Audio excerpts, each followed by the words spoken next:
Just doing a little exercise on my anxiety.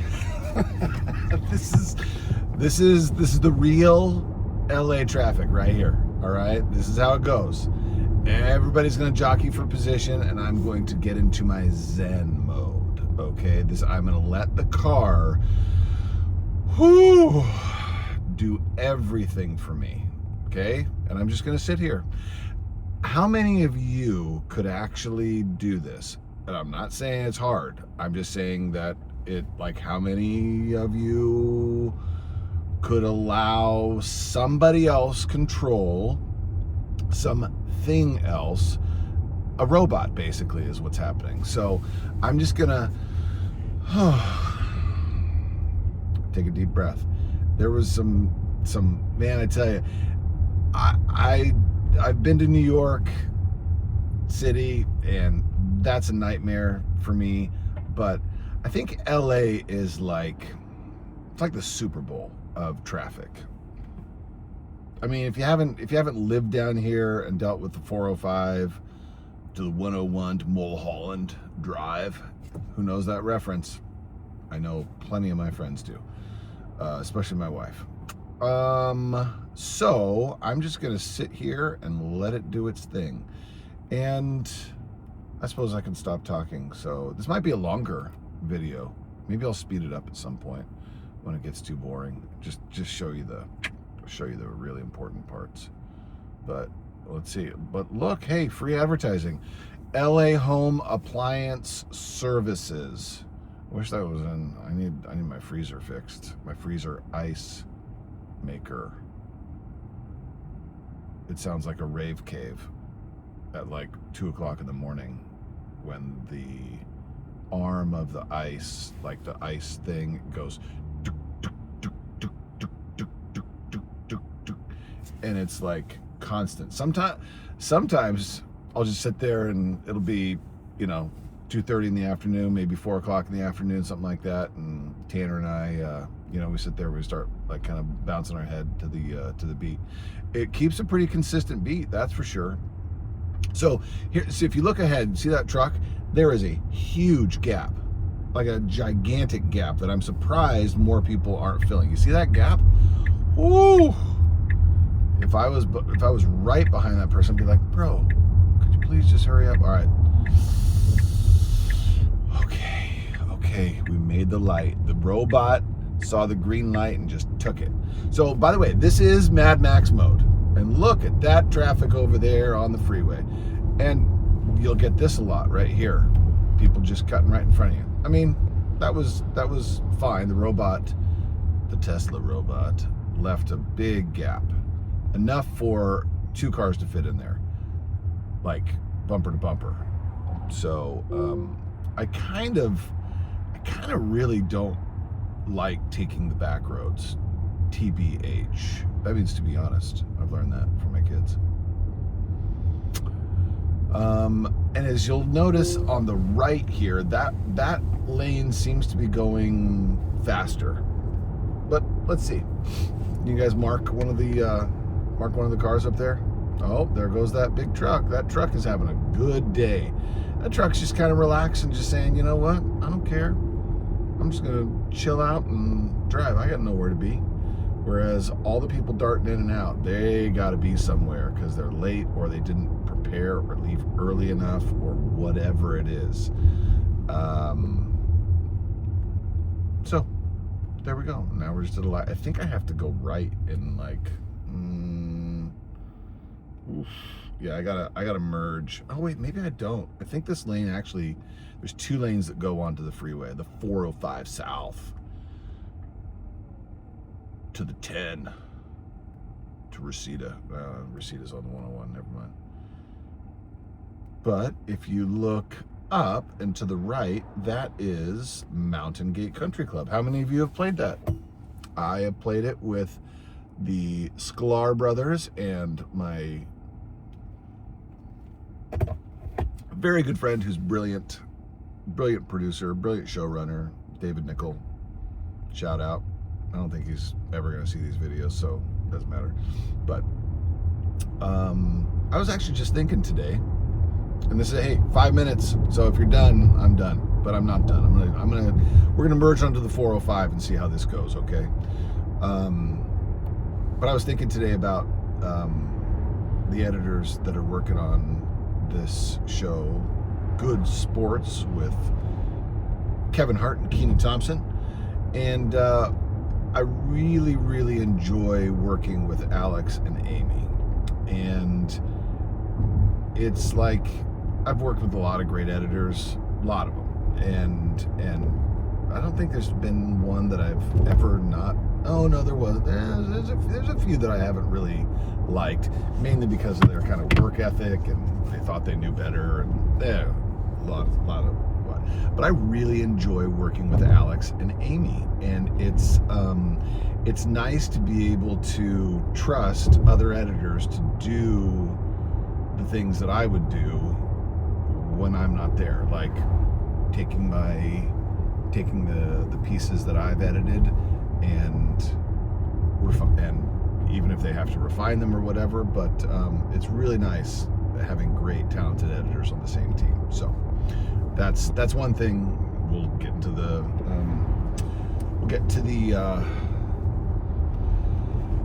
editing portion, the real Hollywood editor portion. Find other editors that are not competing with you, but will work as hard, if not harder than you, to make things great, and that care about the product, the show. That's what you're creating. You're creating a product, which is a show. So, by the way, look at this traffic. This is nothing. This is amazing. Now, here's where the tough part comes in. There's 2 lanes, so is it going to get over? Oh, it is going to get over. Wow, that was a good move. That was a very good move. And then we're going to take the left lane, and there's going to be a car that let me in, so I don't care. If he wants to go past me, totally fine and dandy, because he let me in a long time ago. So, but it looks like he's just parking there. All right, great. So here we are, getting onto the 405 Mad Max mode. Now, I may switch down to like chill or something like that, because it's like Mad Max goes into the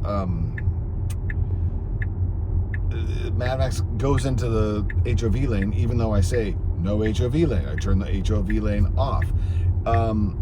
This right here is where I get kind of not full of anxiety, but I get a little bit of anxiety, because it's like the blinker's on, and it's not really. In the past, it has. Well, it still doesn't really take the lane. This one, I would call this a success. Mainly because it didn't have any other option. But sometimes it'll just leave the blinker on and on and on. I'm like, bro, there's tons, and my Tesla is a bro. Sorry, Samantha. So it's like there's a big gap, easy if I was driving to fit into. Like right now, I'd probably go left, and if it. So let's. Oh, wow, Mad Max is doing a good job. Maybe I need to put it on Mad Max more often. Maybe not. But either way, I'm gonna try to keep it on Mad Max, but I also don't want to be late. So if it's going to miss an exit, I'm gonna take over. But we'll just keep this. I don't know. We'll just keep it rolling. Everybody having fun? I'm having fun because I'm not driving. I haven't touched the wheel once in the last, I think, this entire video. So, but there was someone that ran a stop sign because she was more important than me and everybody else, I guess. So it was clearly my turn to go. I was going, and she didn't even stop. So I'm like, ugh. So I had to take over. I had to honk. And I know my son sent me a Instagram reel about, how don't honk at people because it shows that you're angry. And he's right. It's a flaw, okay? It's a flaw of mine. How many of us have flaws? I do. I have plenty of flaws. And by the way, full self-driving has plenty of flaws. Ooh, did I just say something that I shouldn't? Nope. I can say anything I want because it's a free stinking country. It's still a free country. Still. No matter what anybody says, it's still free.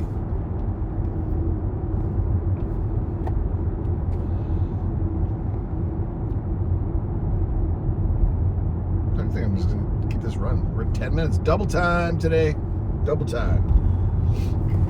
And I did learn that double time only starts after 12 hours for the union contract. So you got to work 13 hours to make it worthwhile.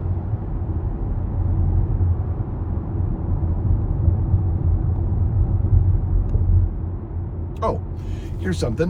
I'm not going to call out who it was, but whenever you're working on any show, make sure you have to keep track of your hours and ask questions. A major red flag in any production is if you ask a question and are told to be quiet, basically, like, oh, don't worry about it, I'll take care of it. Don't worry about it, it'll be taken care of. Oh, no, I'll make sure that you get X amount of dollars or X amount of this or X amount of that. And you have to keep track of everything. And good, like, production manager, whoever kind of runs the scheduling and financial kind of things. There's sometimes it's only one, sometimes it's multiple people that do multiple things, or one person that does multiple things. Most of the time, the studios want one person doing multiple jobs. I mean, just the way that it is. If they can do it, great. Because I mean, you can maximize it. Sometimes it's good, sometimes it's bad. But where am I going? Where are we going? Oh, we're going over. All right. Hey, the guy that let me in earlier is right behind me again. That's pretty nice. Worked out. And this guy, watch this guy. See this guy. Who's he gonna do it? He didn't do it. Just chomping his gum, having a good morning, not cutting in front of people. So good.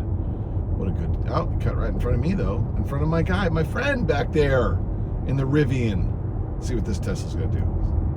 Nope, not gonna do anything. So make sure you keep track of all of your time, kind of every minute, to be honest, because people will, I'm not saying this happened to me, but people will forget things. Number one, that's kind of the mode of, look, yep, see, here we go. The robot turned on its blinker and decided not to do it. I don't know why, whatever. So keep track of every minute that you are there, and you don't have to like if you get you're paid by the hour.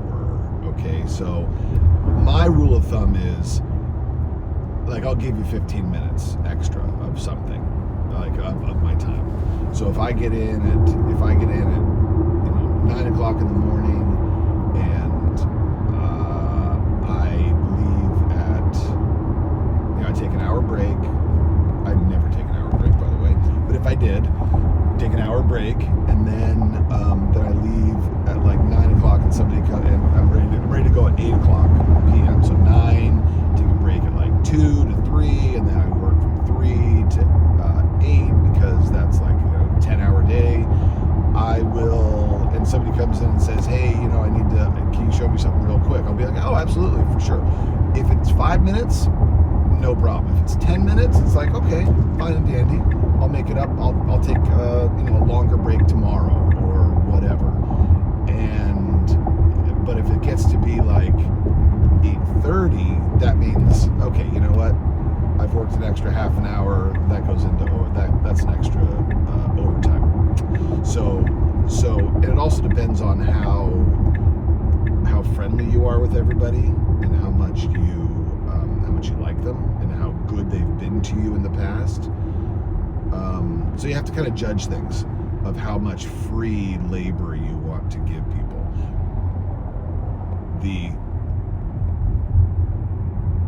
The hard rule is you don't give them anything for free. But the more equitable thing, I think, to do is to kind of judge things and just say, hey, I was supposed to be off at 8 o'clock, and so they're like, oh, okay, yeah, no problem, just head on out and all that, or because they don't want to spend any money on overtime. Or this is one of the issues. They're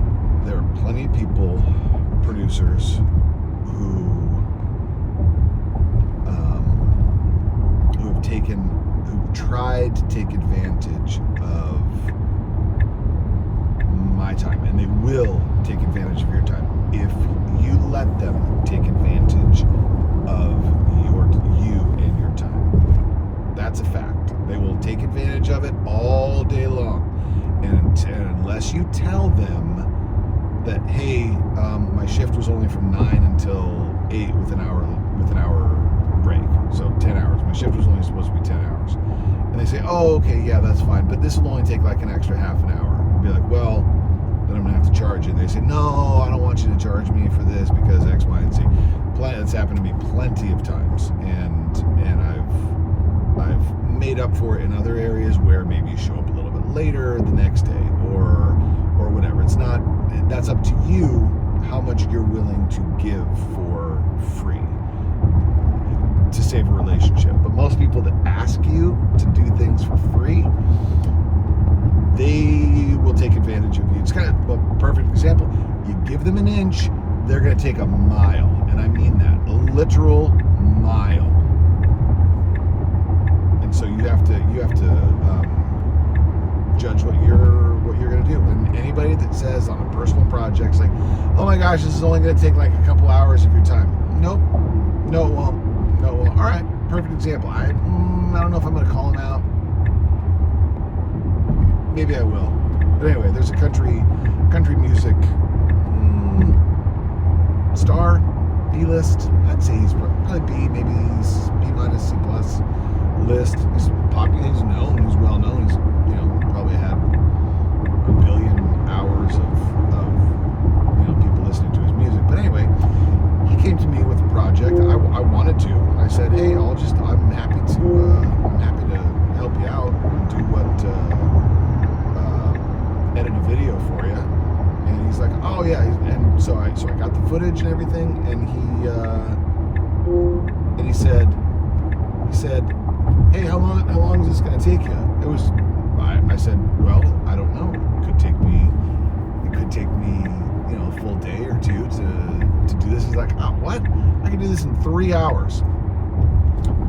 I may have mentioned this before in one of my other videos, but there's an hour and a half of footage that he thought that he could take it and do it in 3 hours. No chance. Not even a chance on this earth that anybody could. Well, it wouldn't be good. I guess there's that rule. Cheap, fast, good. Can you do it for cheap and fast? Well, guess what? It's not going to be good. And maybe he really didn't care about it. Maybe he didn't care that it was going to be terrible. He just wanted to pump it out. But the part that I edited, and I sub-clipped out for him, I think it went viral about a guy who came up to him at this softball game and said that he was going to I don't know, can I say that? He was going to unalive himself, and his music saved him. And so I don't know why you can't say those words. I'm not promoting it. I'm actually telling a story about a guy, a veteran who wanted to do that, and this guy's music saved him by listening to the song. So I don't see why YouTube has to be weird about the whole thing, but whatever. So anyway, that's the example I wanted to give, where people who are not editors, who just think things happen, and who are oblivious to what really goes into making a video, those are the ones you kind of have to stay away from. And I told him I would do it for free, just the first time, just because. And have I done another one for him? Nope. So just use that as a word of caution for when people want things for free. They're really not gonna pay you. So now, here's the thing: this is a no right on red. There's a clear no right on red. I'm wondering if I'm gonna have to stop the car if it tries to go, because there is no right on red. Can you see that over there? I don't think you can, but It's over there. Don't go. Don't try and go unless it turns green. Oh, I wonder if they fixed the algorithm. I wonder if they fixed the code. No ride on red. Don't do it, or you'll get a ticket. And I don't want a ticket. I can't afford it. Green, green, green. There it goes. Look at that. You know what? I'm so happy with Tesla. We've bounced all over the place today, haven't we? But I've kind of kept it. I've kept it kind of rolling, I suppose.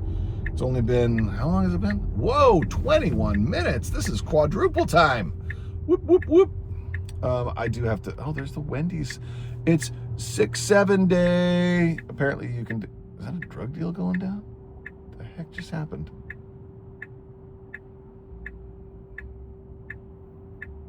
Here we are, Culver City.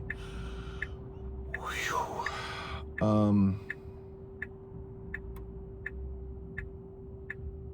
Get yourself a Wendy's 67 cent